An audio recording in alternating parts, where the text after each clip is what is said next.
They took the house. They took the cash. They took the good silver their mother had wrapped in felt for 40 years. And they left an old man and his wife, a $5 motor caught on a dead stretch of Route 66. They laughed while they did it. Gary Pruitt called it a dump. He called it a tax problem with a roof. He did not know his own father had spent 20 years on that dump. 20 years, making sure it would outlive every one of them.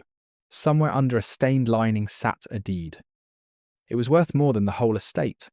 It was hidden in a suitcase nobody wanted to touch. Ruth Pruitt found it with her own two hands. She did not smile. She just started peeling back the seam. But before the suitcase, there was the will reading. The lawyer had not even finished the sentence. And to my son Walter, the sundown motor caught on Route 66, current assessed value $5. That was as far as he got. Gary Pruitt laughed out loud in a room full of folding chairs. "Congratulations, Dad," Gary said. "You inherited a $5 dump." Nobody else laughed. Sloane, his wife, smiled behind her hand. Walt sat very still. Ruth's fingers found his under the table and held on. Walt Pruitt was 75 years old. He had lived in Caddo Springs his whole life, same as his father before him. Same as the dust off the wheat trucks every August. Ruth was 73. She had married him in the Baptist church on 5th Street. 51 years ago, back when the highway still ran through town. They had raised one son. That son was standing at the front of a lawyer's conference room, laughing at a piece of paper. The estate lawyer, a young man named Boyd Castellano, cleared his throat and kept reading. Gary got the house on Ash Street, the one Hollis and his late wife had lived in for 60 years. Gary got the checking account, $41,000 exactly, a number Hollis had kept steady his whole retirement. Gary got his father's truck, 210,000 miles on it, still running clean. Walt got the motor caught. "He's not serious," Gary said when the lawyer got to that part. "That place has been closed since I was in high school. There's nothing out there but rats and a busted sign." "Your father was very serious," Boyd said. "It's specifically named, along with a note." The note was one line in Hollis Pruitt's shaking 96-year-old hand. "I didn't leave you the motel, son. I left you the $5. Gary read it over Walt's shoulder and snorted. See, even he knew it was a joke. Ruth did not think it was a joke. She had known Hollis for 51 years. Hollis Pruitt had never once said a careless thing in his life. He measured his words the way he'd measured lumber, twice, and cut once. If Hollis wrote 5 words on a dying man's note, every one of them meant something. She just did not know what yet. Outside the lawyer's office, Gary and Sloane were already talking about the lake house. Not whispering. Talking. Right there by the car. Like Walt and Ruth were 2 more folding chairs. "We can put 20% down on the Grand Lake property by June," Sloane was saying, "once the house on Ash Street closes." "The 41's already covering the truck loan," Gary said, "but the house sale alone gets us there." Ruth heard every word. She always heard everything. 40 years of sitting quietly in rooms had made her very good at listening without seeming to.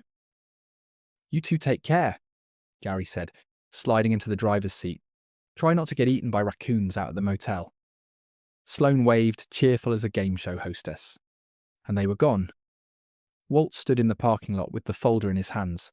5 sheets of paper, a deed to 61 acres, and 11 collapsing cabins on a highway nobody drove anymore.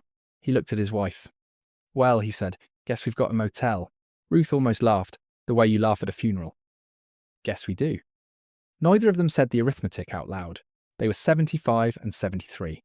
Their savings, after the hospital bills from Ruth's hip, sat at $11,000. Their apartment lease was up in 4 months. The landlord had already mentioned twice that his granddaughter needed the unit. Gary had not once asked where they were supposed to live. He assumed it would work itself out. Healthy people always assume that about the old.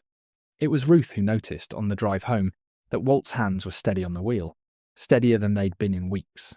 Something in him had settled the second the lawyer said the word motel. She filed that away too. For 40 years, every single Sunday, Ruth Pruitt had driven out to sit with her father-in-law. Rain, ice, the one August the truck broke down and she walked the last mile. Nobody made her go. Gary visited on holidays when it was convenient, when there was a camera involved for the family newsletter. Ruth went because Hollis had lost his wife the same year Ruth's own mother died. Grief recognizes grief the way dogs recognize each other across a yard. She brought him the paper. She brought him coffee with half a sugar, the way he liked it since his doctor cut him down from 3. She sat while he did the crossword, correcting him gently, letting him win when it mattered less than his pride. She never asked him for anything. Somewhere in those Sundays she noticed, without meaning to, that Hollis kept an old brown suitcase under his bed. He never opened it while she was there. Once, only once, he looked at it and said, "That's the only thing in this house that's really mine." She had not understood it then. 2 days after the will reading, Walt drove them both out to see what they had inherited. The sundown motor court sat where old Route 66 bent hard around a dry creek bed. 11 cabins in a horseshoe around a gravel lot. A neon sign on a rusted pole once said "Sundown" in cursive letters. Now it read "Undow," the rest of the tubing shattered by some kid's rock 40 years back. The office door hung on one hinge. A tumbleweed had drifted against cabin 4 and stayed so long it had put down roots. Walt stood with his hands on his hips, the way his father used to stand when he was measuring a job before he started it. "County card says $5, Walt said. "That's what it's assessed at. $5, and taxes on top we now owe." "Your father drove a hard bargain when he wanted to," Ruth said. "He didn't drive a bargain, Ruthie. He gave this place away to himself for nothing on purpose, decades back, and let it sit. Why would a careful man do that?" Walt didn't answer. He was already walking toward the office, testing the porch boards with his boot. The same way he'd tested every porch in Caddo Springs for 40 years as the county's building inspector. It always drove Gary crazy, that quiet insistence on checking things twice. Gary called it slow. Ruth called it the reason nobody in this town had ever fallen through a floor Walt Pruitt signed off on. Inside, dust sat thick enough to write your name in. A rotary phone, a bell with the hammer rusted stiff, a calendar from 31 years ago, turned to August, a date circled in red ink neither of them recognised yet. Behind the check-in counter, half buried under a dropcloth, sat a scuffed brown suitcase. Ruth's whole body went still. She knew that suitcase. She had seen it 100 Sundays tucked under Hollis's bed. The one thing in the house he'd said was really his. "Walt," she said, "come look at this." Walt came around the counter slow, joints first, opinions after. He looked at the suitcase like it might be a snake. "That's Dad's," he said. "That's the one from his room. He must have brought it out here before he got too sick to drive. Why would he do that?" Ruth didn't answer. She was already crouching, her knees complaining, reaching for the handle. It was heavier than it looked, heavier than an old man's spare clothes had any business being. She set it on the counter. The latches were rusted shut. It took Walt's pocket knife in both their hands before the left one popped with a sound like a knuckle cracking. Inside was mostly disappointment. A folded flannel shirt, moth-eaten at the collar, a pair of reading glasses in a case, the same ones Ruth watched him fold every Sunday when the light got too dim. A photograph of Hollis's late wife, Dorothy, standing in front of this very office when the S in Sundown still glowed. Under the lining, where a normal suitcase would have nothing at all, Ruth felt something that didn't belong. A ridge, a seam that ran a half-inch too high. "Walt," she said again. "Quieter. Feel this." He put his big, careful hands where hers had been. After a moment, his face changed. 40 years of running his palm flat over concrete and studs had taught him something. He knew what a hidden thing felt like under a lying surface. "There's something under there," he said. Ruth looked at her husband. A dead motor court on a highway nobody used. A suitcase that weighed more than it should. "Your father," she said slowly, "did not give this place away for nothing." Neither of them said the word treasure or fortune.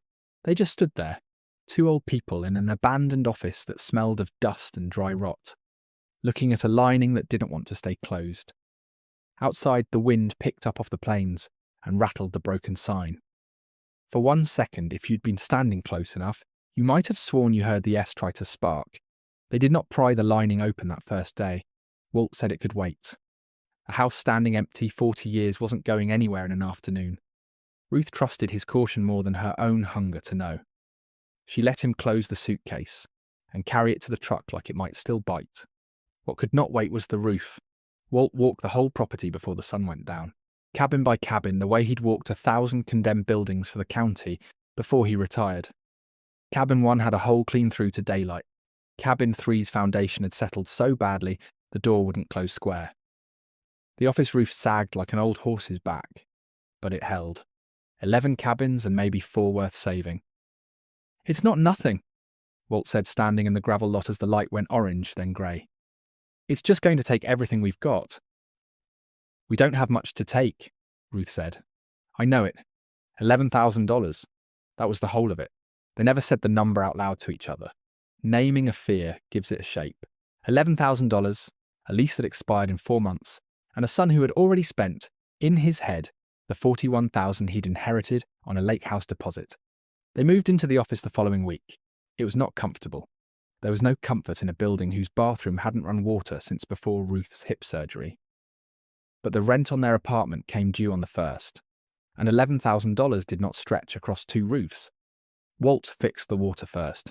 2 days on his knees under the office floor, 75 years old, hunting the shut-off valve some long-dead plumber had buried behind a rotted joist. By the 3rd night, they had a working sink and a toilet that flushed on the 2nd try. Ruth scrubbed 40 years of dust off every surface she could reach, singing hymns under her breath the way she did when a job was too big to think about, honestly. It was on one of those evenings, Ruth sweeping gravel off the office steps, that a truck slowed on the frontage road and pulled in. An old man climbed out, moving careful, a cane in one hand. He looked at the broken sign a long moment before he looked at Ruth. "Didn't think anybody had ever opened this place back up," he said. "We're not open," Ruth said. "We just live here now." "Hollis's boy?" "His son, Walt." "I'm Ruth, his wife." The old man nodded slowly, like a piece of information had clicked into a slot it had waited in for years. "Dale Furman," he said. "Retired county surveyor. Me and your father-in-law go back to 1952.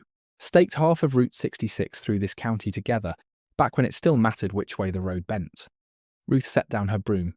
Something in the way Dale said the road still mattered made the hair on her arm stand up.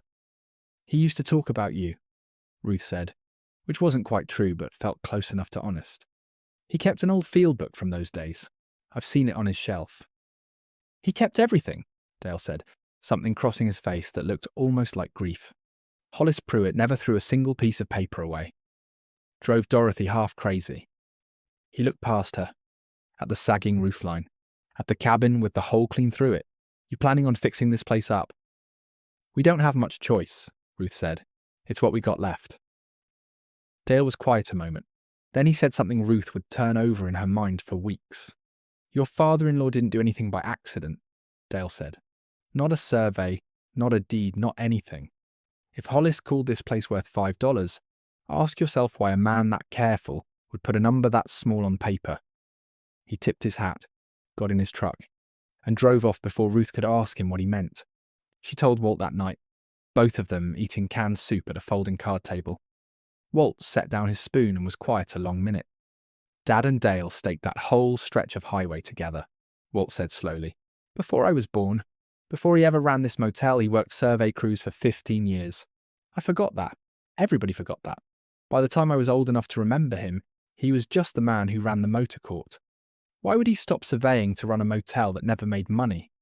"That," Walt said, "is a very good question." They didn't open the suitcase that night either. Ruth lay awake, listening to the wind work the broken sign, thinking about a man who never threw away a piece of paper. A man who never did anything by accident. A man who once looked at a suitcase and called it the only thing in the house that was really his. The next morning brought the second visitor, and this one was not so friendly. A county code truck pulled into the lot around 9. A woman in a khaki uniform got out with a clipboard and a face that had already made up its mind. "Morning," she said. "Marlene Duckett, county code. Got a complaint filed on this property. Unpermitted occupancy, structural hazard, the whole list." Walt's jaw tightened. 40 years of writing citations, and now he was on the wrong end of one. "Who filed the complaint?" he asked. Marlene checked her clipboard. Though Walt already knew the way you know a storm is coming by how still the air goes first. "Anonymous," she said, "but it names this address specifically. Dated the same week the estate closed." Ruth felt something cold settle in her stomach. Gary. It had to be Gary, or Sloane. The timing told her everything. Not concern, but pressure. a shove toward giving up a deed nobody thought was worth fighting for. Marlene walked the property with them, writing the whole time, and by the end she had a list that would take real money to fix. No occupancy permit, a septic system uninspected for 3 decades, electrical original to the building 70 years out of code. "I'm not shutting you down today," Marlene said not unkindly, "but you've got 60 days to bring this up to code. Or vacate. I know your reputation, Mr. Pruitt. Best inspector this county ever had. I don't love writing you up, but the complaint's on file. 60 days. Walt did the math that night with a pencil and the back of an old receipt pad, and the number turned Ruth's stomach over. A permitted septic system alone would run $8,000. Electrical, another $6,000. $11,000, 60 days, and a county clock now running whether they liked it or not. "We could sell," Walt said quietly, not looking at her. "Somebody'd pay something for the land even like this, enough for an apartment, enough to not be doing this at our age." Ruth thought about that a long moment. 40 years of Sundays. Coffee with half a sugar. A man who never threw away a single piece of paper. "Your father left you 5 words, she said. "I didn't leave you the motel, son. I left you the $5. "He didn't say that by accident, Walt. Dale as good as told me so." "So what do you think he meant?" "I think," Ruth said, "we ought to finally open that suitcase." They cleared the card table. Walt set the suitcase down under the bare bulb, and this time neither hesitated. Ruth worked her fingers along the seam, the ridge that ran too straight to be a flaw, feeling for the give. It took a paring knife and 20 careful minutes. Walt holding the light steady, Ruth working the blade an inch at a time. They breathed shallow, like surgeons. The lining came away in one long piece. Underneath, flat against the false bottom, sat a rusted tin box, no bigger than a shoebox. Taped to the lid, yellowed and brittle, an envelope with Ruth's name on it, in Hollis Pruitt's careful surveyor's hand. Not Walt's name, Ruth's. Ruth's hands were not steady when she picked up the envelope. 51 years of marriage had taught her Hollis did not waste ink any more than he wasted lumber. Here was her own name in his handwriting. She opened it at the card table, Walt leaning close, the bare bulb swinging faint shadows. "Ruth," it began, "if you are reading this, Walt did not open the suitcase himself. That does not surprise me because you were always the one who noticed things. 40 years of Sundays, and you never once asked me for anything. Which is exactly why I am giving you everything. I was not always a motel man. Before Walt was born, I ran survey crews for this county. In 1953, I staked the line for what they called a 4-lane connector, cutting straight through what is now my land. Nobody believed the road would come back this way. Everybody believed a highway bypassed once stayed bypassed forever. I did not believe that. I bought this strip for $5 nominal consideration, recorded clean. I let it sit ugly on purpose. Ugly land does not get noticed. Land that does not get noticed does not get taxed hard, and does not get bought out from under you by men in a hurry. I am 96 and I do not expect to see the connector built. But Dale tells me the county has surveyed the corridor twice in 5 years. Twice is not an accident. When they come, and they will come, do not let Gary sell this place out from under you. It is not worth $5. Ask Dale. He kept my field book, because my hands started shaking too bad to trust with anything that mattered. There is more in this tin than a letter, Ruth. There is a key. Find what it opens, and you will understand why I never sold, and why I never told my own son. Gary never once, in 60 years, asked me a question about this land that wasn't about what he could get for it. I did not leave you the motel. I left you the $5, and everything that $5 was quietly worth. Love, Hollis. Ruth read it twice, her voice catching the second time on the line about Sundays. Walt sat very still through all of it. When she finished, he put his big hand flat on the table, the way he did when he needed something solid under his palm. "He wrote that to you," Walt said. "Not to me. He knew you'd trust me with it," Ruth said gently, same as he trusted Dale with the field book. Walt didn't answer right away. There was a grief in it, Ruth thought, watching his face in the lamplight. The grief of a man realizing his own father had routed the most important thing he ever wrote around him. Because Hollis knew exactly who would open a locked thing carefully, and who would demand it opened all at once. Inside the tin was a brass key, small and old, the kind that opens a floor safe rather than a door.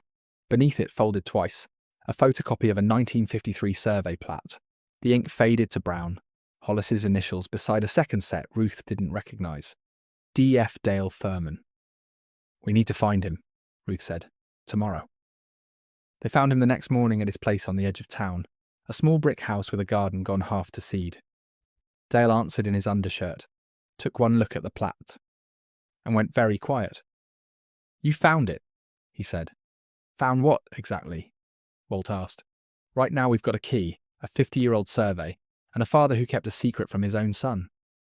Dale invited them in, made coffee nobody drank, and told them what he'd never told Hollis's son. It had never once occurred to him that Hollis wouldn't tell Walt himself. "In '52 we staked the whole route for what the state called the Eastern Connector," Dale said. "A 4-lane bypass linking the interstate straight through this county, cutting along the frontage road out past the sundown. It got shelved in '54 when the funding fell through. Everybody's spent 70 years treating that as the end of the story. It was never the end of the story. I've sat on the county planning board, on and off, for 30 years. Twice in the last 5, surveyors came back and restaked that exact corridor. Officially, it's a preliminary study. Unofficially, I've seen the memo. When the interstate widening finally gets funded, and it is close, that connector runs straight through the parcel your father bought for $5 in 1953. Ruth felt the room tilt slightly, the way it does when one fact rearranges everything before it. "How much," Walt said quietly, "is that land worth if the state needs it?" "I'm no lawyer, no appraiser," Dale said, "but I've seen what the state paid for right-of-way on the Western Loop 3 years back. You're not talking thousands, Walt. You're talking a number with more zeros than I'm comfortable saying out loud in my own kitchen." Nobody said the number that morning. It felt too large, too fragile a thing to say before it was proven. What Dale did give them was the field book, a small leather ledger, Hollis's cramped notation page after page. In the margins, dated the same August as the calendar in the office, a single circled line. "Confirmed corridor alignment, holds through sundown parcel." HP told no one, told DF only. "Your father asked me one thing. Near the end," Dale said. "Keep quiet until somebody came looking. He didn't trust Gary to sit on a secret that size. He trusted you'd come looking eventually, Ruth. Not Walt. You."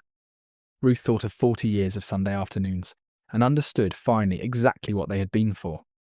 They drove back with the field book on the seat between them, and it was there, pulling into the gravel lot, that they found a surprise with nothing to do with deeds at all. Someone had left a box on the office porch. No note, no name. 2 loaves of bread, a dozen eggs, a jar of honey, and $40 folded into an envelope. The handwriting shaky and unfamiliar. "Welcome home," it said. "Your father-in-law used to bring us honey every fall. Figured it was time somebody returned the favour." Ruth stood holding the envelope, $40 from a stranger who remembered a kindness Hollis had never once mentioned in 51 years of Sundays. For the first time since the will reading, she let herself cry. "He was loved out here," she said. "All this time, and we never knew how much." Walt put his arm around her, the two of them standing in a lot that might one day be worth more than either could count, holding a jar of honey from a stranger who had known Hollis better, in some small quiet way, than his own son ever had. That night by lamplight, Walt finally used the brass key. It didn't fit the office door, or the file cabinet, or any lock in the 11 cabins. It was Ruth who remembered the loose floorboard behind the counter, the one that had rattled under her broom that first week. Walt pried it up. Beneath the office floor sat a small iron floor safe, rusted at the hinges but intact. Exactly the kind of thing a careful man would build to protect for decades. The key turned on the second try. The weeks between the safe opening and the survey truck's arrival were not idle ones.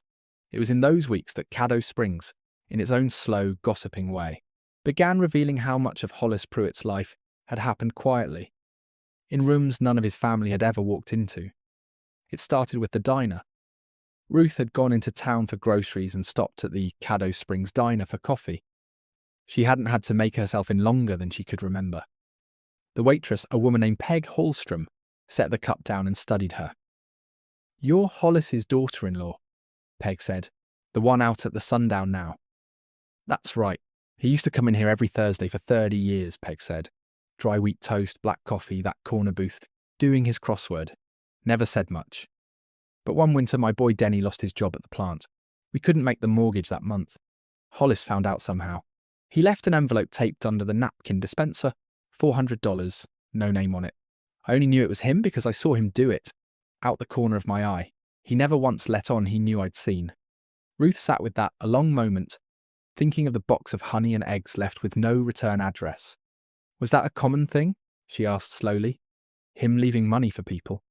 Peg laughed. Honey, ask anybody in this town over 50 and they'll tell you a story just like it. Hollis Pruitt never had 2 nickels of flash on him. Drove that same truck 20 years, wore the same 3 shirts in rotation. There isn't a family in this town that's lived here 20 years he didn't quietly help at least once. He just never wanted anybody to know it was him. Ruth drove home with a different understanding of the man whose letter she carried in her purse. She told Walt that night. Walt had grown up in the same house as this generous, secretive man, and somehow never fully seen it. He went quiet the way he did when a new piece of his father arrived, and reorganized everything. I always thought he was just cheap, Walt admitted. Frugal, I mean. I never once thought about where the money he wasn't spending on himself might be going. Maybe that's the whole trick of a quiet man, Ruth said.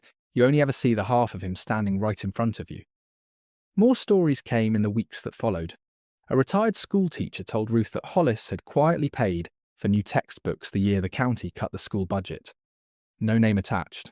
A young mechanic said Hollis used to bring his old truck in every few months, not because it needed work, but because the mechanic's father had passed the shop down to him at 22 with no customers and a stack of bills, and Hollis had simply decided to be a regular customer until the shop found its feet. None of them had ever told Gary any of this. None of them had ever needed to. Gary had never once asked. It was around this time that Marlene Duckett came back out, this time with an update, not a citation. I did some digging after our last conversation, Marlene said, standing in the newly wired office with coffee Ruth had insisted on making her. Wanted to know who'd filed that anonymous complaint. It seemed awfully well timed. County keeps a log, even on anonymous tips, an IP address and a timestamp. That timestamp matched a call placed to our office the same afternoon, 20 minutes before the online form went in. I pulled the call log. It came from a cell number registered to a Sloane Pruitt. Ruth set her own coffee down very carefully. I'm not making a formal thing of it, Marlene said. Filing a complaint isn't illegal, even a spiteful one. But I wanted you to know, I don't like being used as somebody's pressure tactic, Ruth told Walt that night. He sat with it a long time, deciding how much anger was worth carrying forward, and how much he needed to set down before it cost him more than it was worth. She tried to get us evicted, Walt said finally, before she even knew what the land was worth, just to be safe in case there was something here. Or just to be cruel, Ruth said. Sometimes people don't need a reason that makes sense. They just want the outcome.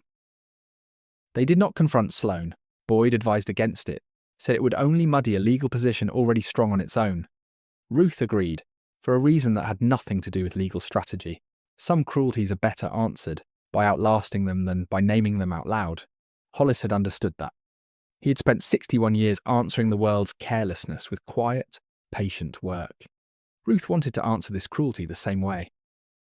The code repairs finished 4 days before Marlene's deadline. The septic system passed inspection, with a compliment Marlene did not often give. The electrical work got signed off by an inspector from the next county over, who whistled low at the panel work and asked, twice, who had done it, because it was cleaner than half the licensed contractors he saw in a given month. I did, Walt told him. 40 years inspecting other men's work taught me exactly how not to cut a corner. By the time the survey truck rolled up 3 weeks later, the sundown motor court was no longer the condemned building Marlene had threatened to shut down. It was habitable, code compliant, standing squarely for the first time in 40 years on ground that the state, and Hollis Pruitt's own patient ghost, had always known was worth protecting. Dale did not leave that morning.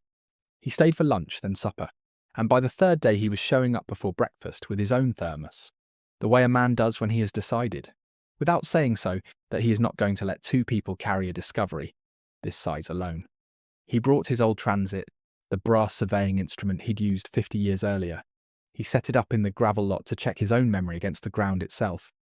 Sight along there, he told Walt, crouching beside the tripod. See where the corridor stake would have gone. Right about there where that fence post leans. Walt sighted down the line. He saw nothing but weeds and a rusted fence post that had been leaning since before he was born. Your father set that post himself, Dale said. 1953. I remember because he complained the whole week about a blister on his thumb. Never once complained about the work, just the blister. Ruth listened to these small, ordinary memories the way she listened to everything, filing each one away. A blister on a thumb, a complaint about nothing that mattered. It was strange, she thought, how a life adds up out of 1,000 small true things, and how none of the big papers in the safe told her half as much about Hollis Pruitt as one story about a blister. He talk about me much? Walt asked one afternoon, not quite looking at Dale when he said it. Back then, before I was old enough to remember any of this. Dale considered the question with the same care he gave everything. He talked about you plenty, Dale said. Proud of you. Proud you took the inspector job. Said it was honest work. Said a man who checks another man's foundation for a living has more integrity in him than half the county commission put together. He just never said it to your face. Some men are built that way, say the warm thing to a stranger over coffee and go stone quiet the second their own son walks in the room. Walt didn't answer that right away. He looked out at the frontage road, at the fence post his father had set with a blistered thumb 70 years ago. And something in his jaw worked the way it did, when he was holding something back that had nowhere good to go. I wish he'd said it to me, Walt said finally.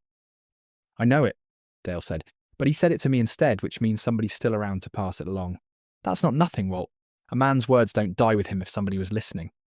It was Dale, too, who first noticed the discrepancy in the county's own survey records. 3 days before the state's formal notice arrived, sitting at the card table with a stack of photocopies from the courthouse. This corridor line, Dale said, tapping a smudged photostat. It's not just a frontage road. Look at the width here. The state's preliminary study shows a wider taking than a standard 4-lane would need. That's not just travel lanes, Walt. That's staging area. Maybe an interchange. What's that mean for us? Ruth asked. Means the number Priya gave you might be conservative, Dale said. An interchange parcel goes for a different rate than a straight travel corridor. If this connector's getting an interchange at Caddo Springs, the state's going to want more of your land than we first thought. And they're going to pay more for it.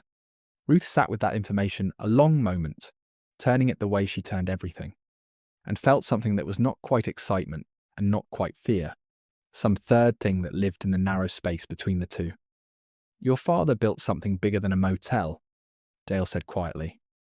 I don't think even he knew exactly how big.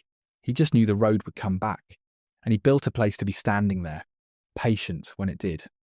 Priya confirmed the interchange detail the following week, after a call to a contact at the State Transportation Department.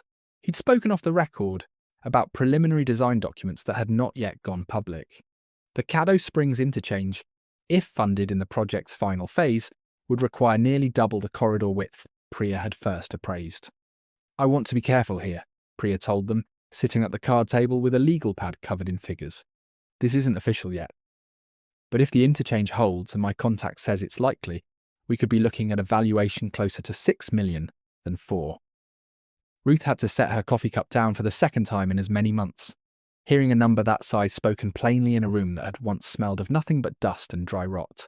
I don't know what to do with a number like that, she admitted. You don't have to do anything with it today, Priya said gently. Numbers like this don't need you to feel ready for them. They just need you to keep doing what you're already doing, documenting everything, answering honestly, letting the process run its course. That was, Ruth thought later, some of the best advice anyone had given her in the whole strange unravelling. Because it was advice that asked nothing of her except to keep being exactly the person she already was. The reveal changed nothing about their daily life in the weeks that followed. Walt still fixed what needed fixing. Ruth still scrubbed floors and painted cabin doors and answered Marlene's follow-up questions with the same plain patience she'd have given a stranger asking directions. But something had shifted underneath the surface of things, the way a river shifts its bed slowly, invisibly, until one day the water simply runs somewhere it never ran before. She wrote to Dale's late wife's sister, a woman named Odell Furman, who had moved to Tulsa decades earlier and kept up a slow, faithful correspondence with Dale that Ruth had noticed sitting unopened on his kitchen table one visit. She wrote not about the money, but about Dale himself, about how good and steady a friend he'd been to a family he'd barely known a year. She asked gently whether Adele might consider visiting more often. A man who had spent 60 years keeping other people's secrets deserved a little more company in his old age than a garden gone to seed. Odell wrote back within the week and visited the following month, and Ruth watched Dale's face when his sister-in-law's car pulled into the gravel lot, and thought that this too, in its own quiet way, was part of what Hollis Pruitt had built, without ever meaning to. A man who protects a secret for 60 years does not do it alone. He does it with a web of quiet people around him. Each one holds a thread. Each one trusts the others to hold theirs, until the day the whole pattern finally shows itself. The safe held 3 things, and Walt laid each on the counter like it might bite. First, a deed, dated March 1953, transferring 61 acres from the State Highway Department to Hollis Pruitt for $5, nominal consideration. The same $5 that had sat on the county card for 70 years, like a joke nobody bothered to correct. Recorded, stamped, notarized, Hollis's signature firm and Young at the bottom. Second, the original 1953 survey plat. Not the photocopy Dale kept, but Hollis's own master copy. The corridor line in red ink straight through the sundown parcel, initialed by both surveyors, dated the same week as the deed. Third, a folder of tax receipts going back decades. Payments made every year without fail, on land assessed so low that 70 years of taxes had cost Hollis less than a used car. He had kept the parcel alive, quietly, faithfully, because he alone understood what it was worth. He paid taxes on this for 70 years, Walt said, his voice rough. 70 years, Ruthie, on a $5 deed, because he knew someday the road would come back. Ruth held the plat to the lamplight. The corridor line ran straight through land a county officer had just given them 60 days to fix or abandon. "We need somebody who can tell us what this is worth," she said. "Somebody official. Somebody the state will listen to." That somebody was a young appraiser named Priya Bhatt, recommended by Boyd, a woman who specialized in eminent domain valuations and had already flagged the Eastern Connector on her own radar, because 2 other parcels on the same line had quietly changed hands in the last year. She walked the property with the plat in one hand, and got quiet the way people get quiet when a number is forming. They aren't ready to say. "I'll need to run comparables," Priya said finally. "The state will do its own appraisal when it files, and it will, because I've seen the funding bill move through committee twice this year. But if this parcel holds the full corridor width, you're looking at a right-of-way acquisition in the low millions. I don't say that lightly. I've seen 3 comparable parcels on the Western Loop go for exactly that range." Ruth had to sit on the porch step. Millions. The word did not fit in the same mouth that had said, only weeks ago, $11,000 like it was the whole world. 2 days after Priya's visit, Gary found out. He hadn't called once since the will reading. Not to ask how they were settling in. Not to ask if they needed anything. But somebody, a friend of a friend, a cousin at the courthouse, mentioned to Gary that an appraiser had been seen walking the sundown property with survey documents. He called that evening, and Ruth put it on speaker without telling him. "What's this I hear about an appraiser out at the motel?" Gary said. "No hello." "Your father left something valuable out there," Walt said. "We're finding out how valuable." A pause. Ruth heard faintly Sloane's voice in the background, asking what's going on. "Dad, that place is a $5 tax liability." "What kind of appraiser drives out to look at rats and a broken sign?" "The kind who knows about the highway corridor," Ruth said. Another pause, longer. "What corridor?" Walt told him. "The 1953 deed. The plat. Dale's field book. The state's renewed interest. Priya's word, low millions." When Gary spoke again, his voice had changed. Ruth heard in it a fast, hungry recalculation, the kind she'd watched her son do 30 years running for things he wanted. "That land was part of Dad's estate," Gary said. "If it's worth what you're saying, that's not fair. The will split things unevenly, assuming that motel was worthless. If it's actually worth millions, I want my share reconsidered." "Your father wrote it that way on purpose," Walt said quietly. "He left a note explaining why." "A note doesn't override an unequal distribution if the value was misrepresented," Gary said, and Ruth understood, hearing the phrase land smooth and rehearsed in her son's mouth, that he had already called a lawyer. Maybe that very afternoon. "I'm not saying I want to fight you, Dad. I'm saying this needs to be looked at fairly." He hung up without saying goodbye. Ruth set her coffee down very carefully, the way you set something down when your hands have started to shake. "He's going to try to take it," she said. "He's going to try," Walt agreed. "Whether he can is a different question." Boyd, when they called him, was reassuring in the hedged way of a young lawyer who has learned not to promise outcomes. The will was validly executed. He said, "Hollis of sound mind, documented by 2 witnesses and his own longtime doctor, specifically anticipating a challenge." That told Ruth something about how carefully her father-in-law had built every layer of this, legal as well as physical.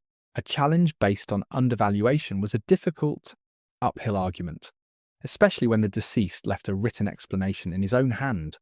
But difficult did not mean impossible, and a contested estate could tie the property up in probate for months, during which nobody could sell, develop, or negotiate anything. "Months we don't have," Walt said. "The county gave us 60 days to bring this place up to code. If Gary files and the court freezes the estate, we can't spend a dime because the property's suddenly in dispute." "Then we work faster than he does," Ruth said.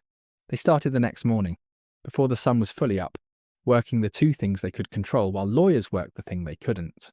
Walt tackled the electrical himself, 40 years of code knowledge finally paying off. He rewired the office and 2 salvageable cabins with materials financed against the appraisal. It was a bridge loan the bank agreed to on the strength of a valuation letter that used the word millions in writing. Ruth scrubbed and painted, and in the evenings kept reading Hollis's field book, cover to cover, looking for whatever else he might have hidden in plain sight. She found it on a Tuesday night, 3 weeks in an entry dated a full decade after the corridor survey. The handwriting was shakier, an older man's hand, but the notation was unmistakable. "Second parcel, north boundary, recorded separately 1961. Told no one. If they ever come looking for the whole of it, tell them to check the recorder's index under Dorothy's maiden name. Not mine." Ruth read it 3 times before she understood. Hollis had not bought 1 strip of ground in 1953, and stopped there. 8 years later, quietly, under his late wife's maiden name so no clerk would connect the 2 purchases, he had bought a second, adjoining parcel, doubling the width of the corridor land he controlled. She woke Walt to tell him, and for the first time since the will reading, she saw her husband's careful, measuring face break into something like a laugh. "He was doing this for 60 years, Walt said, 1 piece at a time, and never told a soul except Dale. And now you." "Why would he go to all that trouble," Ruth said, "and never let his own son in on it?" Walt was quiet a long moment, turning the field book over in his hands. "Because he knew exactly what Gary would do with it." He finally said, "The same thing Gary's doing right now." Outside, the wind worked at the broken sign again. Down the frontage road, a survey truck neither of them had called for slowed, then stopped, at the edge of the sundown property line. The bridge loan itself came with its own small drama. One Ruth almost didn't mention afterward, because it resolved so quietly it hardly felt like drama at all. The bank's loan officer was a careful young woman named Denise Okafor. She had grown up 2 towns over and remembered the sundown from her own childhood road trips. She sat across the desk from Walt and Ruth with the valuation letter in front of her and did the arithmetic out loud, the way bankers do when they want a family to hear the numbers land in a stranger's voice instead of their own. $22,000 for the septic and electrical, Denise said. $11,000 of your own money already spent on water and basic repairs. The bank can extend $18,000 against the projected settlement, secured by the appraisal letter, at a rate I think you'll find fair given the collateral. And if the settlement falls through, Walt asked, because 40 years of inspecting other men's work had taught him to always ask what happens when the plan fails. Then you'd owe the bank $18,000 against a property that, even without any highway money at all, is worth considerably more than that once the repairs are finished, Denise said. I've seen the appraisal, Mr. Pruitt. I don't think that's much of a risk, and frankly, neither does my branch manager, who remembers eating breakfast in your father's diner booth as a boy. The loan closed within the week, and Walt paid the last of it off, ahead of schedule, 6 weeks after the state's first check cleared. Standing in Denise's office with a cashier's check and a small private satisfaction he did not try very hard to hide. Told you it wasn't much of a risk, Denise said, stamping the paperwork. Wasn't asking you to prove it, Walt said. Just wanted to see it proved. It was a small transaction in the shadow of everything else that year, $18,000 against $4 million. But Ruth found she remembered it more clearly than some of the larger numbers, because it had been the first moment anyone outside the family had looked at their strange inheritance and treated it, plainly, as something solid enough to bet on.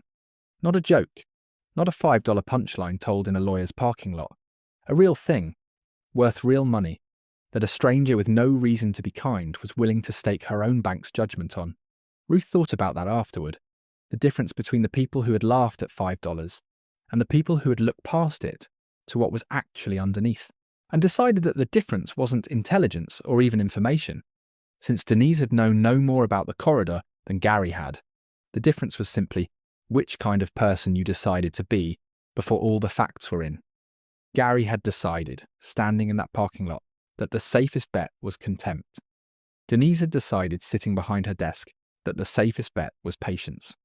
Ruth thought Hollis Pruitt would have recognized exactly which kind of person Denise was, the same way he'd recognized it in Ruth herself, 40 years before either of them knew there'd be anything worth recognizing.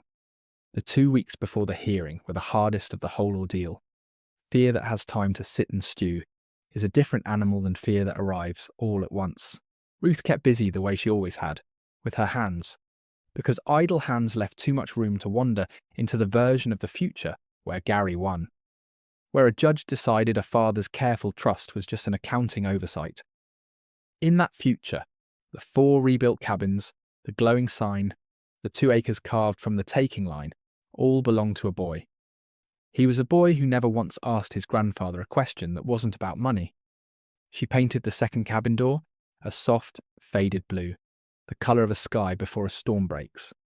While she painted, she talked to Walt about things that had nothing to do with the lawsuit, filling the space between them with ordinary conversation. "Do you remember," she asked one evening, both of them on overturned buckets in the gravel lot, watching the sun go down orange behind the broken sign, "the summer your father taught you to drive? Right out here." Walt laughed, surprised by the memory. "I'd forgotten that. I was 14. He let me practice out here because there was nobody around to hit. He told me that story once," Ruth said. "You stalled the truck into that same fence post 3 times before you got the hang of the clutch. He never once raised his voice about it." "He wasn't a man who raised his voice about much," Walt said. "Not even the time I dented his truck bumper backing into the propane tank." "What did he say?" "He said, 'Well, now we know where the tank isn't supposed to go.' That was the whole conversation." Ruth smiled, and for a moment the fear of the coming hearing receded, pushed back by the warmth of remembering a man who had spent his whole quiet life teaching the same patient lesson 100 small ways. Anger changed nothing. A careful correction fixed almost everything.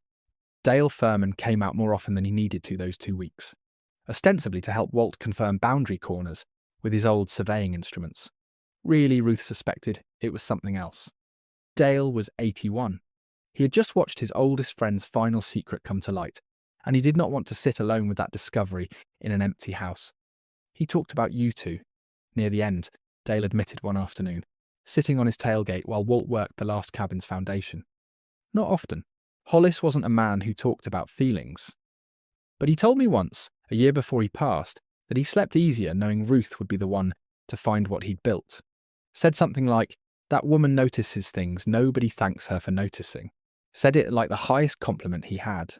Ruth looked away for a moment, out at the fields going gold. Some grief needs a little privacy, even in the middle of a friendly conversation. "I wish he'd just told us," she said finally. "It would have saved so much of this." "Would it, though?" Dale said more gently than she expected. "If he'd told Gary while he was alive, you think Gary wouldn't have started angling the very next day? Pressuring him to sell early, to take a smaller offer just to get the cash faster? Hollis knew his own son better than any of us, Ruth. He wasn't protecting a secret. He was protecting the timing. He needed it hidden until the will was settled, because that was the only way anybody in this family would ever earn the trust that came with it, instead of just grabbing for it. Ruth thought about that a long time after Dale drove home. The other visitor those 2 weeks was less welcome. Reese Halloway drove out one afternoon, uninvited, parking his city car careful and clean at the edge of the lot like he was worried the dust might follow him home. "I wanted to talk a settlement," he said. Once Walt came out to meet him, Ruth a step behind. "Off the record, my client would drop the contest entirely for a modest structured payment once the state's acquisition closes. Say $400,000. It saves everyone the expense, the public spectacle. Courtrooms are unpredictable, Mr. Pruitt. Even strong cases surprise you. Walt looked at him a long moment, the way he used to look at a homeowner trying to talk him out of a citation he'd already documented in triplicate. My father left a letter explaining exactly why he did what he did, Walt said. He anticipated this conversation 60 years before either of us stood in this parking lot. I'm not paying my son $400,000 to stop threatening his own parents. If Gary wants a relationship with us, the door's open, same as it's always been. But it doesn't have a price tag on it. Holloway left without argument, and Ruth watched his clean car pull back onto the frontage road. Something in her chest settled that had been unsettled since the certified letter arrived. The night before the hearing, neither of them slept much. Past midnight, Ruth pulled Walt's old coat over her nightgown. She walked out to stand alone in the gravel lot, looking up at a sky thick with stars, away from any town bright enough to wash them out. I don't know if you can hear me, she said quietly. To the dark, to a father-in-law 70 years gone from the man in that faded photograph with Dorothy. But I want you to know we're trying to do right by what you left us. Whatever happens tomorrow, we tried. The wind answered the only way wind ever answers anything. After a while, Ruth went back inside and finally slept. 3 hours, dreamless, and woke before dawn, ready for whatever the courthouse had waiting. There was one more visit before the hearing that Ruth did not tell Boyd about right away, because she was not sure at first what to make of it. Sloane came alone, on a weekday afternoon, driving her own car instead of Gary's truck, and sat in the gravel lot for a full minute before she got out, the way a person sits with their hand on a door handle when they are still deciding whether to open it. Ruth watched her from the office window. After 40 years of reading rooms nobody thought she was reading, she decided to go out and meet her halfway instead of waiting to see which way the decision fell. I wasn't sure you'd want to see me, Sloane said, once Ruth was close enough to hear her without either of them raising a voice. I didn't file the lawsuit, Ruth said, not unkindly. You're welcome to sit down. They sat on the porch step together, an old woman and her son's wife, the broken sign still unfixed above them, and for a while neither said anything at all. I filed that code complaint, Sloane said finally. The anonymous one. Marlene traced the number back, didn't she? I figured she would eventually. She did, Ruth said. I wondered if you'd ever say so yourself. I was scared, Sloane said. Not of you, of what it would mean if this place turned out to be worth something, and we'd already spent, in our heads, money that wasn't ours to spend. I've never told Gary I filed it. I don't know if I ever will. I just needed to tell somebody who wasn't going to use it against me in a courtroom. Ruth considered that for a long moment, the particular honesty of a person who has decided, finally, to stop protecting a version of themselves that was never quite true. I'm not going to pretend that didn't hurt, Ruth said. It did. You tried to get 2 old people evicted before you even knew what you were fighting over. That's not a small thing, Sloane, and I won't tell you it is. I know it isn't. But I'll tell you what I told Gary, Ruth said. Trust is a thing you rebuild slow. I'm not going to pretend the last few months didn't happen. But I'm also not going to spend the rest of my life making you carry a mistake you've already admitted to a woman who had every reason to slam the door on you instead of sitting down. Sloane's eyes were wet by the time Ruth finished, and she did something Ruth had not expected in 11 years of knowing her. She reached over and took Ruth's hand, the way a person takes another person's hand when words have stopped being enough. I grew up watching my own mother get pushed around by money she never had a say in, Sloane said quietly. I promised myself I'd never be on the losing end of a family's money again. I think I just forgot, somewhere along the way, that being on the winning end doesn't mean much if you have to hurt people to get there. No, Ruth agreed, it doesn't. They sat a while longer, watching the gravel lot in the afternoon light. Before Sloane left, she asked, almost shyly, whether she might come back sometime. Not for Gary's sake, but for her own. She said she'd spent 11 years assuming Ruth didn't think much of her, and had never once actually asked whether that assumption was true. Come back, Ruth said. I make a decent pot of coffee, and I've got a suitcase full of stories now that I'm finally ready to tell somebody. That visit, more than the hearing, more than the appraisal, more than the $4 million that would eventually change hands, was the one Ruth found herself returning to in the years afterward. because it was the one that had cost nothing and asked for nothing and had, in the space of a single porch step conversation, done more to mend the family than any courtroom victory ever could. She did not tell Walt about Sloane's confession right away, either. Not because she meant to keep a secret from her husband, but because some conversations need to sit and settle before they are ready to be handed to someone else. The way a stew needs its own quiet hour on the stove before it is fit to serve. She told him 3 days later, over dinner, plain and without embellishment. And Walt listened the whole way through without interrupting. Which was, Ruth had learned across 51 years of marriage, exactly how her husband showed he was taking something seriously. "You believe her?" Walt said, when she finished. "I do," Ruth said. "Doesn't mean I've forgotten it. Just means I think she's telling the truth about being scared. And scared people do ugly things they wouldn't otherwise do. Your father used to say something like that too, near the end. About Gary. About all of them. He wasn't wrong to protect this place from people who were scared, but he also wasn't wrong to leave the door open for them to stop being scared eventually, if they were willing to do the work." Walt reached across the small table and took his wife's hand, the same steady grip he'd used under a lawyer's conference table months earlier, and for a while neither of them said anything more, because some evenings, the quiet itself is the conversation, and two people who have spent 51 years learning each other's silences do not always need words to know exactly what the other one means. The survey truck belonged to the State Highway Department, not Gary. The young man who climbed out looked more nervous than either of them expected. "Sorry to intrude this late," he said. "Name's Colton Frisk, Division of Right-of-Way. Got a formal notice of intent filed on this corridor this week. Wanted to confirm boundary markers." Walt felt something settle cold and certain in his chest. The connector's real. "Funding cleared committee Tuesday," Colton said. "You'll have the official notice by Friday. The state's going to need the full width of this corridor. Your attorney's going to want an appraiser lined up if you haven't already." "We have," Ruth said. "Good. Once the state files, this moves fast.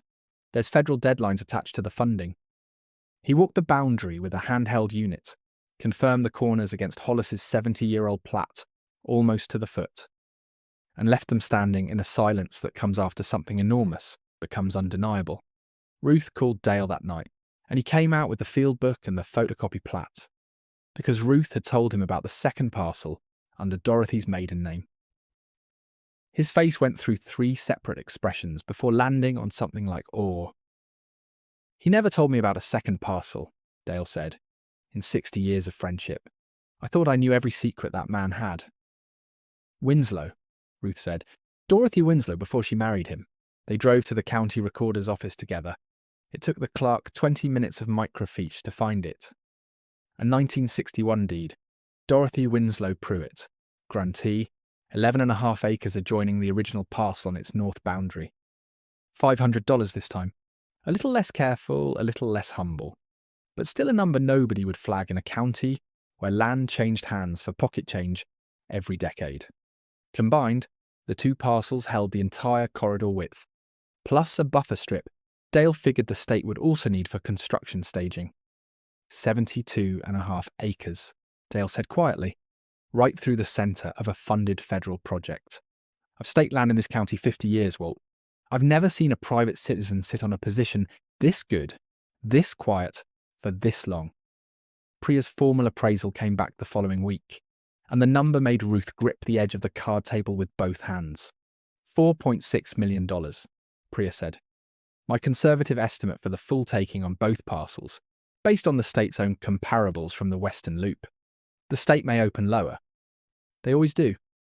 But given the clean chain of title, the field notes, no gaps, no competing claims, I'd be surprised if this settled for less than $4 million, even after negotiation." $4,600,000. Ruth said it once, just to hear how it sounded in a room that 4 months ago had smelled of nothing but dust and dry rot. 3 days later, the second call from Gary came, and it wasn't a call at all. A certified letter delivered by a courier who looked almost apologetic. Inside was a formal notice of will contest, filed in probate court, alleging the estate distribution had been based on a material misrepresentation of the property's value, requesting the court freeze all transactions pending a full accounting. Boyd met them within the hour, the letter flat on his desk. "This is exactly what I warned you might happen," Boyd said. "And here is the plain truth of it. A frozen estate means the state can't complete its purchase, while the court holds title in dispute. That could delay the payout months, maybe longer, and give Gary leverage to force a settlement, just to get the freeze lifted, even with a weak claim." "Is it weak?" Walt asked. "Very weak," Boyd said. "Your father left a signed, witnessed, contemporaneous note explaining exactly why he valued the property the way he did. He wasn't hiding the reasoning from a court, he was hiding it from Gary. Those are different things, legally, and I'll make that distinction clear. But week doesn't mean instant. Every week this drags, the county deadline keeps ticking, the state's federal window keeps its own clock, and you're stuck in the middle of both." Ruth thought of the 60 days Marlene had given them, now down to 11, and felt the walls pressing from 3 directions at once. The county, the court, her own son. "There's a hearing date," Boyd said. 2 weeks out. "I got it expedited given the state action."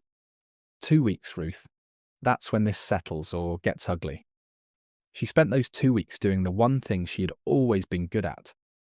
The thing 40 years of Sunday visits had trained into her. Paying quiet attention to a story everyone else was too proud or too busy to read closely.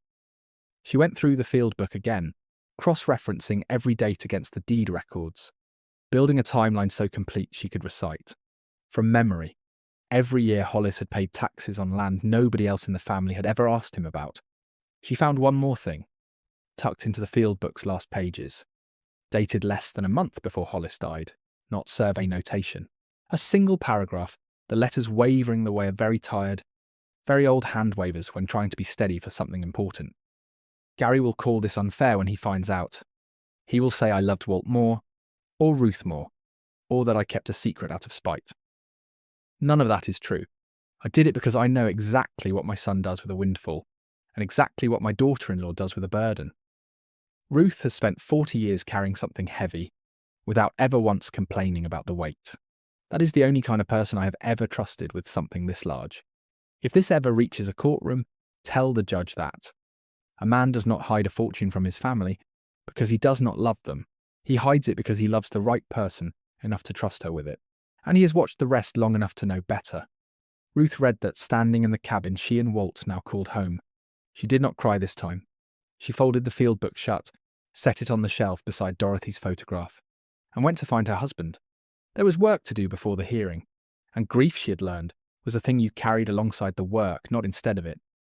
The hearing was set for a Tuesday, 10 o'clock, in the same courthouse where Hollis had recorded a $5 deed 70 years earlier, and where his grandson now stood in the hallway in a new suit, checking his phone, waiting to argue that his own father's inheritance had been a lie. The courtroom was smaller than Ruth expected, wood-panelled and warm the way old county buildings are warm, radiator heat and dust motes swimming in light from tall windows. She sat beside Walt at a long table, Boyd arranging papers with the calm of a man who has already won an argument in his head. Across the aisle sat Gary with his own attorney, a sharp-suited man from the city named Reese Halloway who billed. Boyd had mentioned dryly more per hour than the Sundown's entire county tax assessment for a decade combined. Sloane sat behind Gary, checking her phone the way she had in the lawyer's parking lot 4 months earlier. Judge Odessa Marchetti took the bench at 10 sharp, reading glasses pushed into grey hair, and got straight to business. "This is a will contest," she said, regarding the estate of Hollis Pruitt, specifically the Sundown Motor Court. "Mr. Halloway, your client alleges the distribution was based on a material misrepresentation of value. I've read the filing. I'd like it stated plainly." Halloway stood, buttoned his jacket, and delivered an argument Ruth suspected he'd given a dozen times in a dozen other courtrooms. Hollis had assigned the Sundown a value of $5. Discovery had since revealed the parcel worth conservatively over $4 million due to a pending state acquisition. Whether the elder Mr. Pruitt had known this at death was, Halloway argued, immaterial. What mattered was the distribution had been made on a false premise, and equity demanded a redistribution reflecting the property's true value. "In plain terms, Your Honour," Halloway finished, "my client isn't asking the court to punish anyone. He's asking for fairness. A father who leaves his son a house and a truck, and his other child a parcel he knew to be worth over $4 million, hasn't split his estate. He's played favourites and called it chance. Judge Marchetti made a note. Mr. Castellano? Boyd stood and took one slow breath before he spoke. Your Honour, opposing counsel has the facts right and the conclusion backward, Boyd said. It's true the Sundown parcel is now valued at over $4 million. It is not true that Hollis Pruitt didn't know that when he wrote his will. He knew it better than anyone alive, because he is the man who bought the underlying corridor rights in 1953, 61 years before his death, specifically anticipating this highway project. He held up a folder. What Mr. Halloway calls a misrepresentation, we call a deliberate, decades-long act of stewardship. I'd like to submit Hollis Pruitt's 1953 Field Survey book. It's cross-referenced with 2 recorded deeds, the second purchased under his late wife's maiden name in 1961, to keep the acquisition quiet. I would also submit a handwritten letter to Ruth Pruitt, found inside a hidden compartment Mr. Pruitt built into a suitcase, explaining his reasoning, written while he was of sound mind, witnessed at the time of his will's execution. Halloway rose. Objection. Relevance, Your Honour. The letter is unrecorded and self-serving. I'll hear it, Judge Marchetti said, and weigh relevance myself. Sit down, Mr. Halloway. Boyd walked the letter to the bench first, let the judge read it in silence, then, at her nod, read it aloud to the room. These were the same words Ruth had first read at a card table under a bare bulb. Now they filled a courtroom with the voice of a dead man. He had watched his family for years without ever once being fully seen by them in return. I did it because I know exactly what my son does with a windfall, and exactly what my daughter-in-law does with a burden. Gary's face across the aisle had gone very still. Your Honour, Boyd continued, I'd also like to call Dale Furman, retired county surveyor, Hollis Pruitt's colleague and friend of over 60 years, to authenticate the field notes and speak to the deceased's intent. Dale took the stand in a shirt he had clearly ironed himself, and answered in the plain, unhurried cadence of a man who had spent his working life making sure boundaries sat exactly where he said they did. Is this Hollis Pruitt's handwriting? Boyd asked, holding up the field book. It is. I'd know it anywhere. We staked half this county's roads together. Did he ever discuss his reasons for holding this corridor over 6 decades? He told me, plain as anything, back in the 70s, that a road bypassed once doesn't stay bypassed forever, that a careful man plans for the return of a thing everyone else has given up on. He asked me to keep his field book safe and say nothing until somebody came looking with the right questions. Ruth Pruitt came looking. She asked the right questions. On cross, Halloway tried a different angle. Mr. Furman, isn't it true Hollis Pruitt's faculties were declining in his final years? That a 96-year-old man's recollections can't be verified with certainty? Dale looked at him, the way a man looks at someone who has clearly never met the person they're describing. I sat with Hollis 3 weeks before he died, Dale said. He beat me at chess and corrected my recollection of a survey marker from 1961 down to the exact fence post. There was nothing declining about that man's mind except his hands, and even those still wrote a straight line. A small ripple, not quite laughter, moved through the gallery. Judge Marchetti allowed herself the faintest smile before calling the room back to order. Ruth's turn came next, and she was surprised how steady her own voice sounded standing in front of it. Mrs. Pruitt, Boyd said, why do you believe Hollis Pruitt left this property to you and your husband, rather than dividing its true value equally? Ruth thought of 40 years of Sundays before she answered. Coffee with half a sugar. A crossword corrected gently. A man who once called a suitcase the only thing in the house that was really his. He didn't leave it to us because he loved us more, Ruth said. He left it to us because he trusted us with the weight of it. There's a difference, and I think my father-in-law understood it better than anyone I've known. He watched his son my whole marriage. He watched what Gary did with money and with people, and made a decision, 60 years before any of us knew there'd be a decision to make, about who could hold something this large without losing themselves in it. Gary, across the aisle, had his head down, staring at the table. Sloane had finally put her phone away. One more question, Boyd said. You visited Hollis every Sunday for 40 years. Did you ever ask him for anything in all that time? No, Ruth said. Not once. I didn't know there was anything to ask for.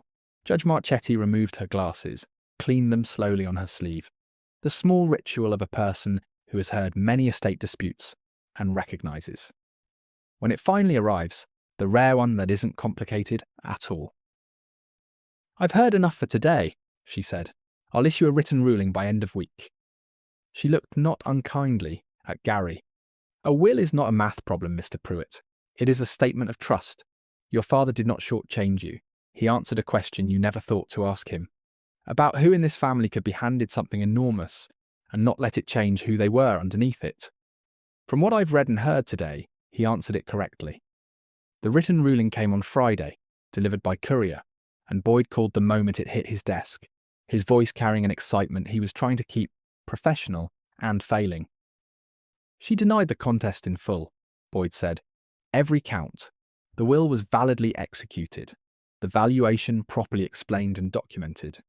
And I want to read you this part directly. She wrote that Gary Pruitt's claim, quote, mistakes a father's careful trust for an accounting error, and the court will not rewrite a man's dying wishes to correct a son's disappointment, unquote." Ruth sat down hard on the porch step, the same step she'd been sweeping the evening Dale Furman's truck first pulled in, and let herself breathe for the first time in 2 weeks. "It's over," she said. "The contest is over," Boyd said. "The state's acquisition still has to run its course, and I'd expect their opening offer within 30 days now that title's confirmed clean. But yes, Ruth, it's over. The property is yours, free and clear, exactly as your father-in-law intended." They did not hear from Gary directly. What they heard, through the same small-town channels that had first told Gary about the appraiser, was that Halloway had advised strongly against an appeal. They also heard that the lake house deal Gary and Sloane had been counting on had quietly collapsed. The seller, tired of waiting on financing, had accepted another offer.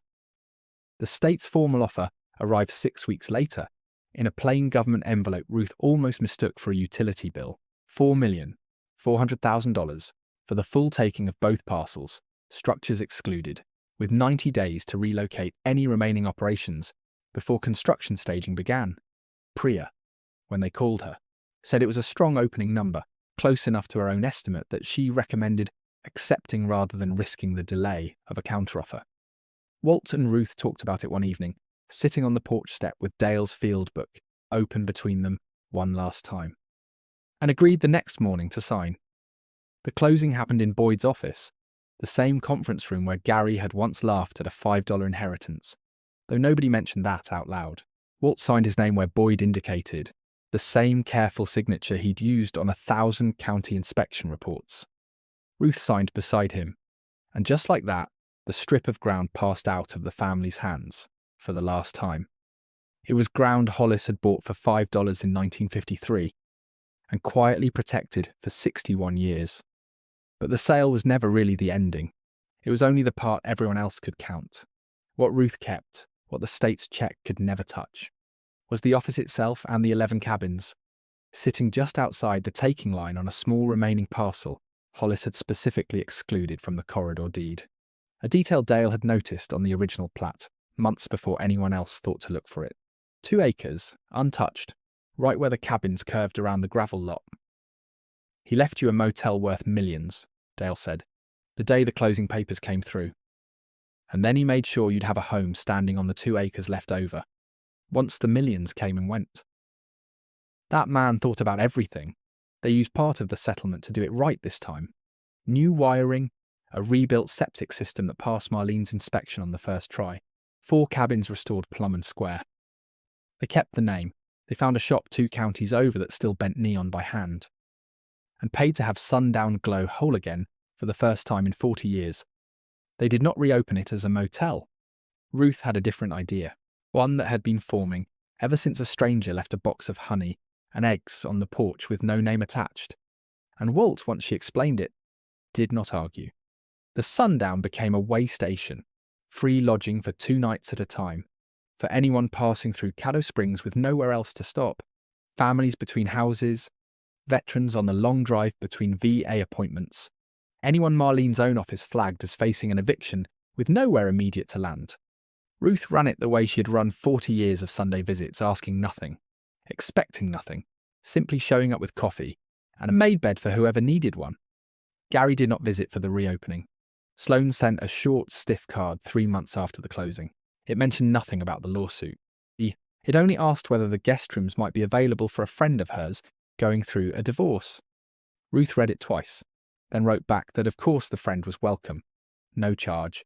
Same as anyone. She did not mention the lawsuit either. Some bridges you don't burn all the way down, even when someone else lit the first match. It took Gary the better part of a year to call. Priya came back out one more time before the state's offer arrived. Not for business. But because, she admitted a little sheepishly, she had never in 11 years of appraisal work seen a case quite like this one, and she wanted to see the suitcase for herself. Ruth brought it out and set it on the counter, the way Hollis himself might have. Careful, deliberate, a man handling the one object in the world he trusted completely. "May I?" Priya asked, and Ruth nodded. The appraiser ran her fingers along the false bottom, feeling the ridge, the seam, the small architecture of a secret built to last 60 years. "This is remarkable craftsmanship," Priya said. "Whoever built this compartment knew exactly what they were doing. He had this custom made, or custom altered, by someone who understood how to hide something so well that even someone looking for it might not find it. Where would a motel owner in 1953 have found someone who could do that kind of work?" Ruth asked. Dale, who had come by that afternoon, answered before Priya could. There was a leather worker in the next county, a fellow named Osric Byrne, made saddlebags and luggage for half the ranchers in this part of the state. Hollis used to visit him regular, said it was for boot repairs.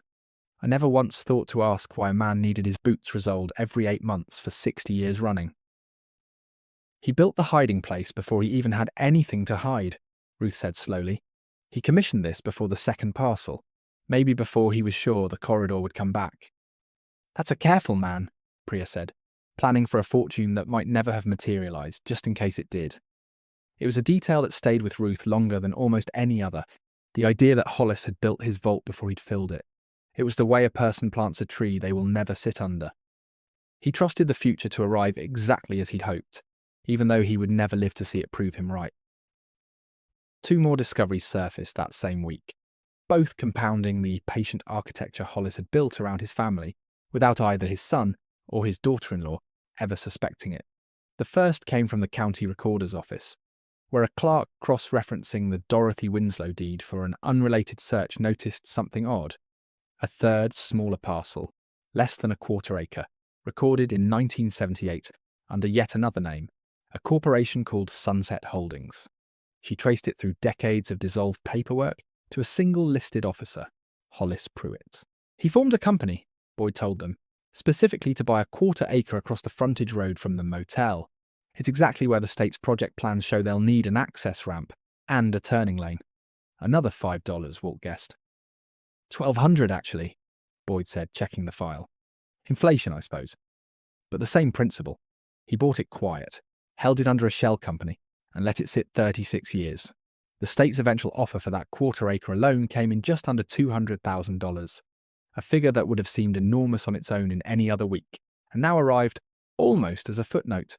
The second discovery was smaller in dollars and larger somehow in the way it settled into Ruth's chest. Going through Hollis's old church records, she found he had quietly endowed a scholarship fund at the Caddo Springs High School 30 years earlier.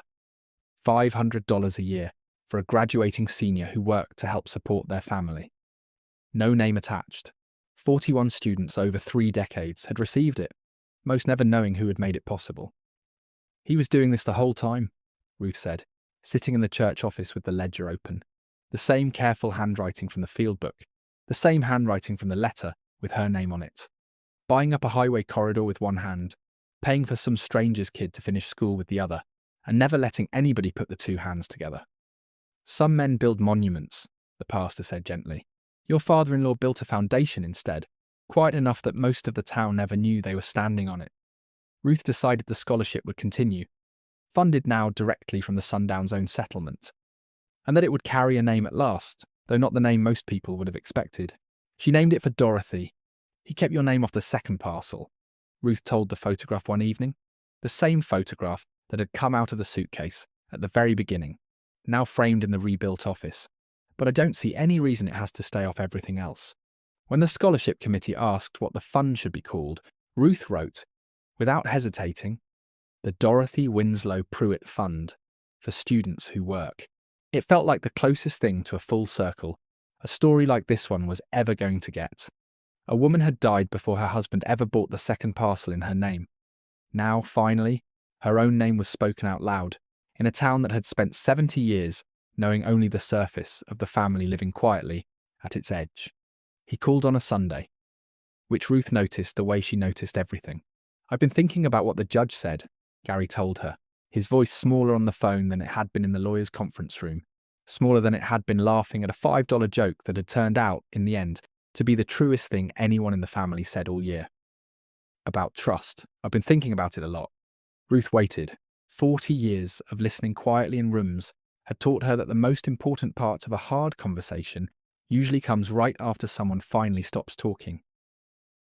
"The lake house deal fell through," Gary said. "You probably heard." "It's fine, honestly. Sloane and I have been reevaluating some things." "How's the truck?" Ruth asked, because she didn't yet know how to ask the larger question underneath the smaller one. And raising him had taught her that sometimes you start with the truck.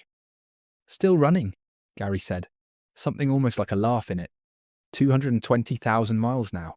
Dad kept that thing forever." "He kept most things forever," Ruth said, "including you, whether you noticed or not." A long silence on the line, the kind that costs something to hold. "I've been an ass, Mum," Gary said finally. "I laughed at you and Dad in that parking lot. I filed a lawsuit against my own parents over land.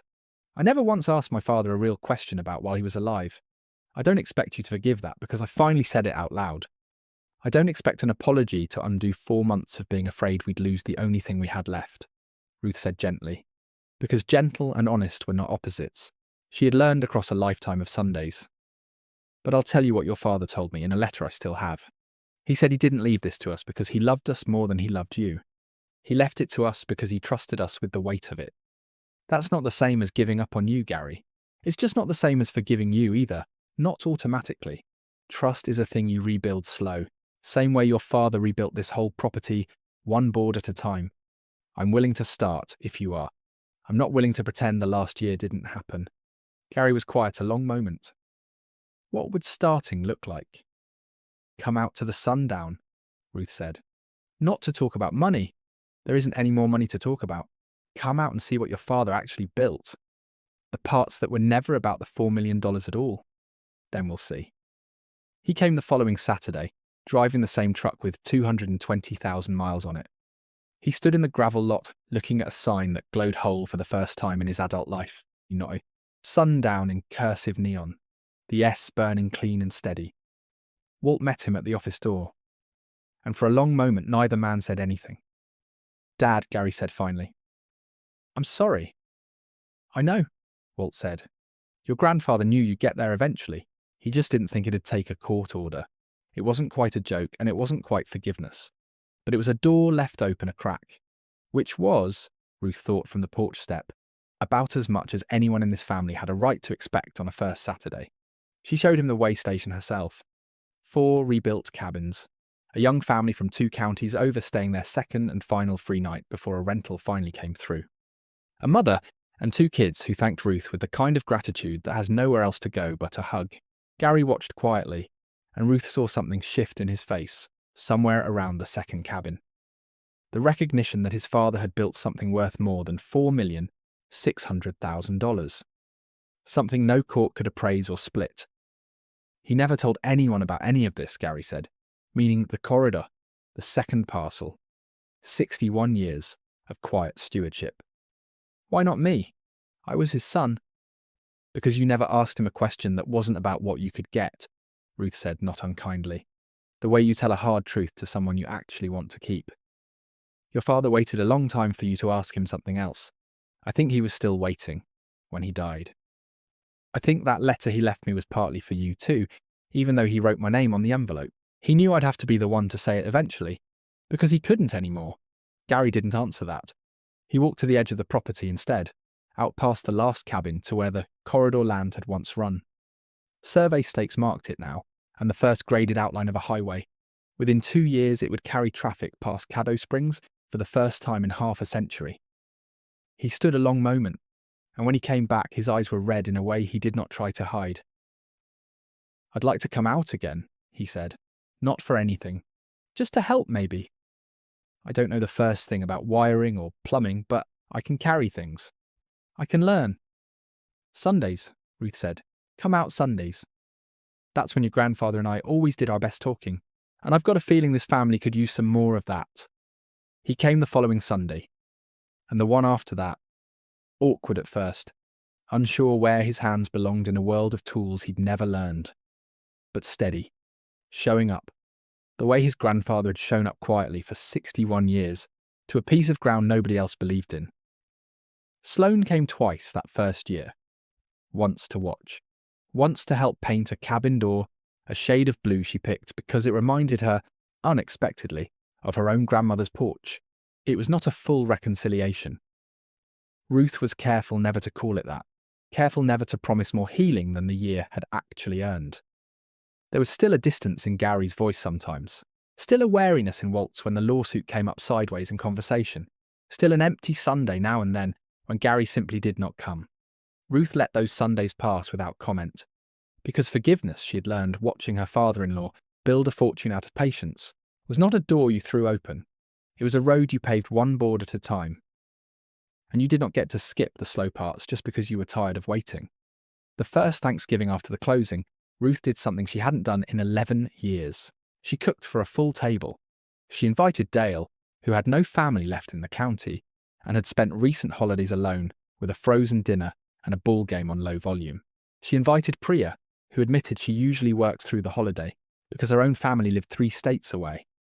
She invited Marlene, who laughed when the invitation came. Marlene said she'd never, in 20 years of code enforcement, been asked to a family's table by someone she'd once threatened with a shutdown. And then said yes before Ruth could take it back, as a joke. And she invited Gary and Sloane, not knowing until the morning whether they would actually come. They came. Sloane brought a pie she'd made herself, a little lopsided, the crust cracked in one corner. She set it on the counter with a nervous pride Ruth hadn't seen from her in 11 years. I've never actually made a pie before, Sloane admitted. I looked up a recipe. I hope it's edible. It looks like effort, Ruth said, which was exactly the right compliment. One that didn't require pretending the crack wasn't there. The table that year held 9 chairs where it had once held 4. Dale told survey stories from the 50s that made Priya laugh so hard she had to set her fork down. Marlene admitted she'd failed her own driving test 3 times before finally passing. Walt told the story of the propane tank dent, and Gary hearing his own grandfather's calm for what was maybe the first time. Laughed a real laugh, nothing like the one he'd given in the lawyer's office over a year earlier. That does sound like him, Gary said. I wish I'd known him better. The real him, not just the version I saw at Christmas. You can still know him, Ruth said. Not the way you would have if you'd asked him 100 questions while he was alive. But there's a field book full of his handwriting on that shelf, and 40 years of stories this town is still willing to tell if you'll sit and listen. That's not nothing, Gary. That's actually quite a lot if you want it. He did want it, more than Ruth expected. Over the following year, he began driving out most Sundays, sometimes with Sloane, sometimes alone, learning the small, competent things his father had spent a career mastering.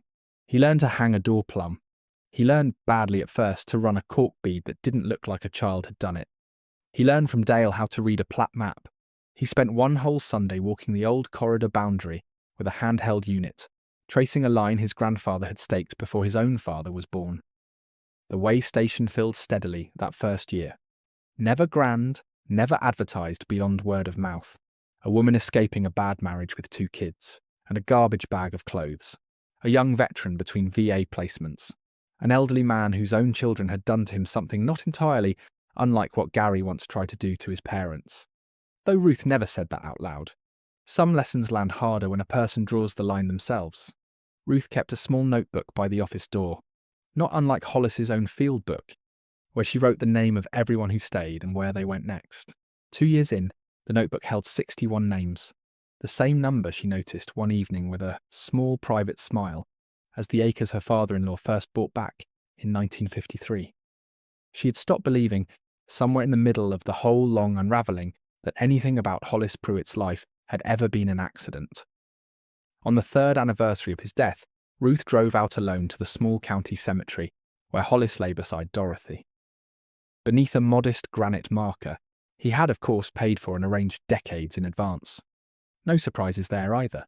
She brought the field book, sat on the grass a while, and read him the notebook entries out loud. All 61 names.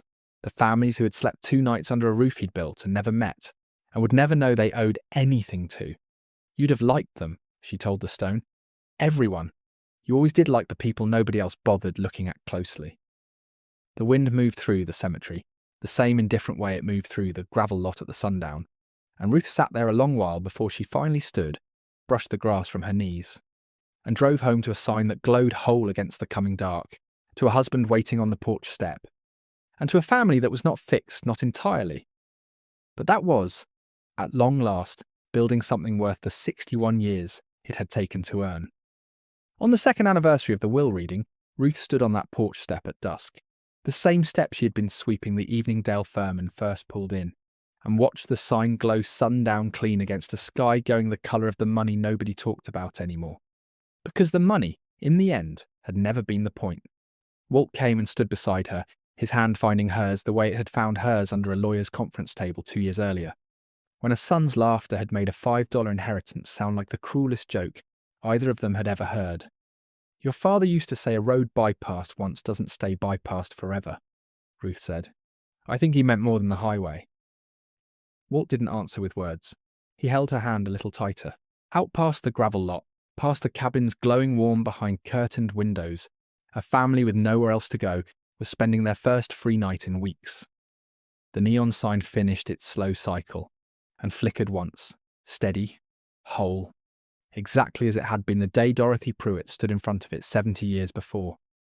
The interchange, when the state's final environmental impact study confirmed it 18 months later, did exactly what Dale predicted. The formal right-of-way offer for both parcels came back revised, $5,900,000. Replacing the original $4.4 million figure, the family had already accepted as a partial payment against the larger corridor taking. Boyd explained it as a supplemental acquisition, a second, smaller closing to account for the wider interchange footprint, and Ruth signed the paperwork at the same conference table where she'd signed the first closing, feeling less shocked this time and more a kind of steady, disbelieving gratitude.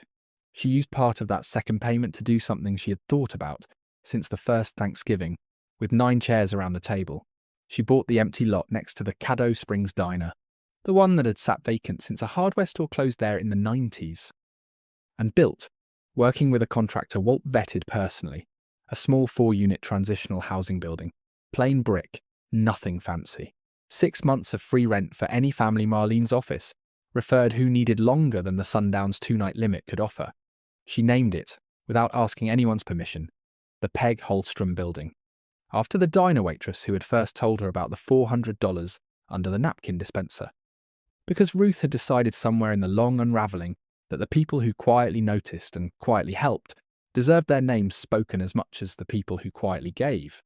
Peg cried when she found out, standing behind her own counter, wiping her hands on her apron like the gesture might somehow steady the rest of her. I didn't do anything to deserve that, Peg said. You kept a secret for a friend for 30 years and never once expected anything back, Ruth said. That's exactly the kind of thing this family's decided to start naming out loud. Gary helped hang the drywall in the second unit himself, a full weekend of work that left his hands blistered in a way his father's construction jobs had never quite managed. And he complained about it exactly once, briefly, before catching himself and going quiet. The way Ruth suspected his grandfather might have gone quiet about a blister 70 years earlier. Don't tell Grandpa Hollis I complained, Gary said half-joking. And Ruth laughed for the first time in longer than she could remember, at something her son had said without an edge to it. He'd have complained worse, Ruth told him. He just never let anybody see it. By the 4th year, the Sundown Way Station and the Peg Holstrom Building together had housed, according to Ruth's careful notebook, 143 people. Families, veterans, elderly folks, young people just starting out. Each one got 2 nights or 6 months. Made bed, and no bill at the end of it. Dale Furman lived to see the interchange break ground. He stood at the edge of the property, in his good coat, Odell beside him. They watched the first survey stakes go into ground. His oldest friend had staked 70 years earlier, for a road nobody believed would ever come back. He'd have liked this part best, Dale told Ruth, watching the machines work, not the money. This, proof that patience outlasts everybody's certainty that it won't. Dale passed the following winter, quietly, in his sleep. In the small brick house with the garden that Odell had, by then, brought back to life. Ruth and Walt buried him near Hollis and Dorothy, at his own request. He had made that request 2 years earlier, in a conversation Ruth hadn't known was a request until his lawyer read it aloud. "Bury me near the man who kept me honest for 60 years, the request read. I never had much family of my own. Turns out I had more than I knew. Ruth added his name to her notebook that evening, not as a guest of the way station, but as its first honorary founder. And the following spring, the County Historical Society, at Ruth's quiet urging, and with a small plaque funded from the settlement, renamed a short stretch of the old frontage road Furman Lane, so that anyone driving the new interchange for the rest of their lives would pass, without knowing it, the name of a man who had kept a promise for 6 decades and never once asked for anything in return. Gary stood beside her at the small dedication ceremony, holding his own daughter, a granddaughter Ruth had not expected, and loved instantly and completely. And when the sign went up, plain green and white like every other county road sign, Gary read it out loud to the baby in a voice thick with something he did not try to hide. "Furman Lane," Gary said. "You'll grow up on a road named for a man who never once asked to be thanked." That's a good thing to grow up next to. Ruth watched her son hold his daughter under a green road sign on a strip of ground that had once been worth exactly $5, and thought that whatever else this long, strange inheritance had cost the family, it had also, in the end, given something back that no appraisal could ever have measured. It was never about the $5.